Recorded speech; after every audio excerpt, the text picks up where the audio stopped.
Olá, alunos do canal Direito em Tela. A aula de hoje é sobre poderes da administração pública e vamos estudar o poder de polícia. Poder de polícia é conferido à administração pública para impor limites ao exercício de direitos e atividades individuais, em função sempre do interesse público. Uma das manifestações da supremacia do interesse público em relação ao interesse particular, resultando em limites ao exercício de liberdade, propriedade que é deferida aos particulares. É uma atividade estatal restritiva dos interesses privados, limitando a liberdade e a propriedade individual em favor do interesse público, como, por exemplo, no exercício de certas profissões, a instalação e funcionamento de comércios, construções residenciais, construções comerciais, e é feito esse conceito pelo artigo 78 do Código Tributário Nacional, onde se conceitua a chamada cobrança de taxas. Nessas hipóteses, necessariamente, o interessado deverá postular a obtenção do ato administrativo que retrate a possibilidade, à vista do interesse público, de exercer o seu direito. Será exteriorizado o poder de polícia pela concessão de licença ou de autorização, que é feita pelo chamado alvará. Sua finalidade é a defesa do bem-estar social, a proteção do interesse da coletividade ou mesmo do próprio Estado, encontrando limites nos direitos fundamentais assegurados no texto constitucional. Sempre será possível o questionamento perante o Poder Judiciário. Na contenção do chamado exercício do poder de polícia atuam, sobretudo, os princípios da razoabilidade e da proporcionalidade. A atuação da administração pública é dotada, por vezes, de atributos que buscam garantir a certeza de sua execução e a verdadeira prevalência do interesse público. São três esses atributos: discricionariedade, autoexecutoriedade e coercibilidade. Na discricionariedade, a lei concede ao administrador a possibilidade de decidir o momento de atuar, as circunstâncias para o exercício dessa atividade, concedendo-lhe oportunidade e conveniência a seu juízo. Autoexecutoriedade. O ato será executado diretamente pela administração pública, não carecendo de um provimento judicial para tornar-se apto. Não precisa da autorização do Poder Judiciário. Coercibilidade. Ao particular, a decisão administrativa sempre será cogente, obrigatória, admitindo o emprego da força para o seu cumprimento, se for necessário.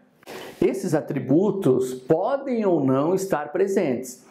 Assim, nem todos os atos decorrentes do poder de polícia serão necessariamente discricionários.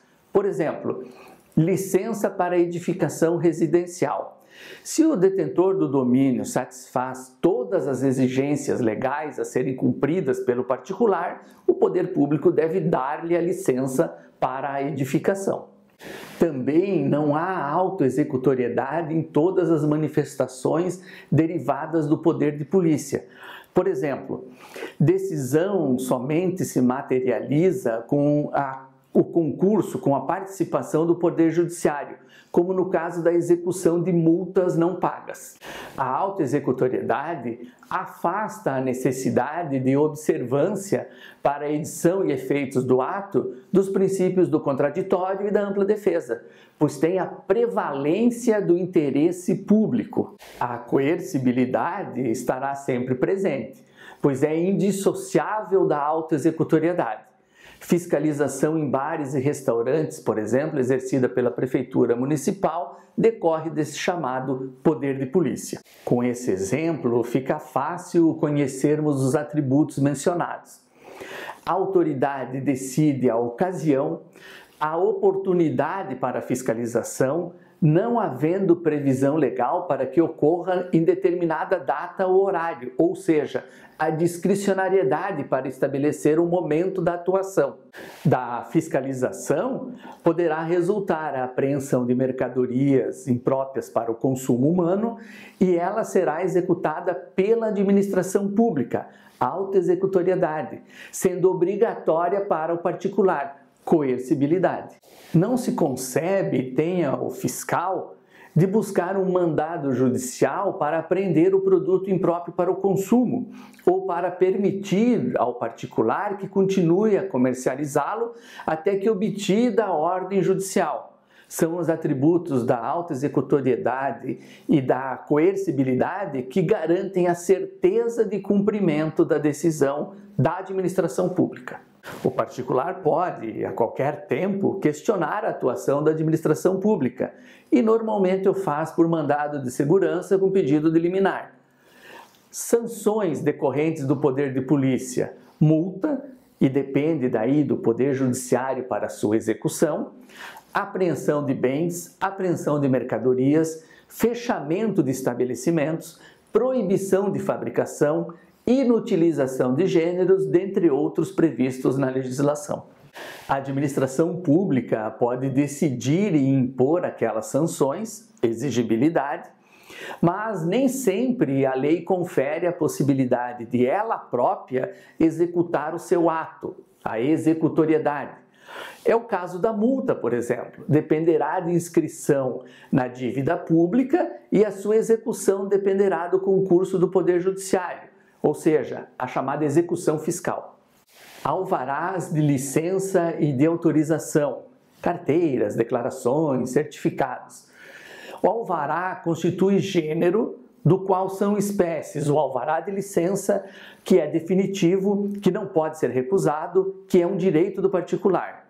E o alvará de autorização, que é precário, é discricionário na sua concessão porque é um interesse e não um direito do particular. A licença não pode ser negada ou recusada pela administração pública sempre que o particular preencher todos os requisitos para sua obtenção, como ocorre para a licença de funcionamento de bares e restaurantes, para a licença de construir ou para a licença para o exercício de atividade profissional. O particular, ante a recusa ou omissão da administração pública, pode valer-se do mandado de segurança para assegurar respeito ao seu direito líquido e certo de obter o alvará. A autorização é discricionária e por isso pode ser negada ou recusada pela administração pública, assim como pode ser invalidada a qualquer tempo, como ocorre, por exemplo, na autorização para portar arma de fogo deferida ao particular ou para a pesca amadora. O alvará pode ser anulado por ilegalidade na sua concessão, revogado por conveniência e oportunidade ou cassado por ilegalidade na sua execução. Assim, será invalidado por culpa do particular na cassação, em razão do interesse da administração pública na revogação e por ilegalidade na anulação. Limites do poder de polícia. Ainda que tenha discricionariedade, a atuação da administração pública jamais pode ser contrária à lei e aos fins por ela propostos. O exercício do poder de polícia encontra seus limites em seu próprio fundamento, qual seja condicionar o exercício de direitos individuais em benefício do interesse da coletividade. Não pode decorrer de seu exercício a concessão de vantagens pessoais ou a imposição de prejuízos que estejam dissociados do interesse público. Os princípios da razoabilidade e da proporcionalidade são mecanismos de controle da discricionariedade administrativa, permitindo a invalidação de atos administrativos quando não haja relação de adequação entre o fim visado e o meio empregado. Quando a medida não seja exigível ou necessária, havendo um meio alternativo para chegar ao mesmo resultado com o menor ônus a um direito individual. e quando não haja proporcionalidade em sentido estrito, ou seja, o que se perde com a medida é de maior relevo do que se ganha com a medida. Vemos então que o poder de polícia não se reduz à atuação estatal de oferecimento de segurança pública. Poder de polícia ou polícia administrativa restringe o exercício de atividades lícitas, reconhecidas pelo ordenamento como direito dos particulares, seja isolado ou em grupo. Tem um caráter predominantemente preventivo, atuando antes da atividade lícita tornar-se ilícita, antes do crime ocorrer, para evitá-lo. Submete-se às regras do direito administrativo. No Brasil, a polícia administrativa, que é feita pelos fiscais da administração pública, é também associada ao chamado policiamento ostensivo, feito pelas polícias militares. Já a polícia judiciária visa impedir o exercício de atividades ilícitas, vedadas pelo ordenamento jurídico. Ela auxilia o Estado e o Poder Judiciário na prevenção e repressão de delitos e auxilia o Judiciário no cumprimento das suas decisões. Tem natureza repressiva, agindo após a ocorrência do crime, para apuração da autoria e materialidade. Sujeita-se ao direito processual penal. Em nosso sistema, é exercido pelas polícias civil, federal e militar. E então, gostou da aula? Foi útil para você? Venha ser feliz com a gente, inscreva-se no canal Direito em Tela, converse com os seus amigos e nos siga lá no Facebook e no Instagram. Um grande abraço e até a próxima!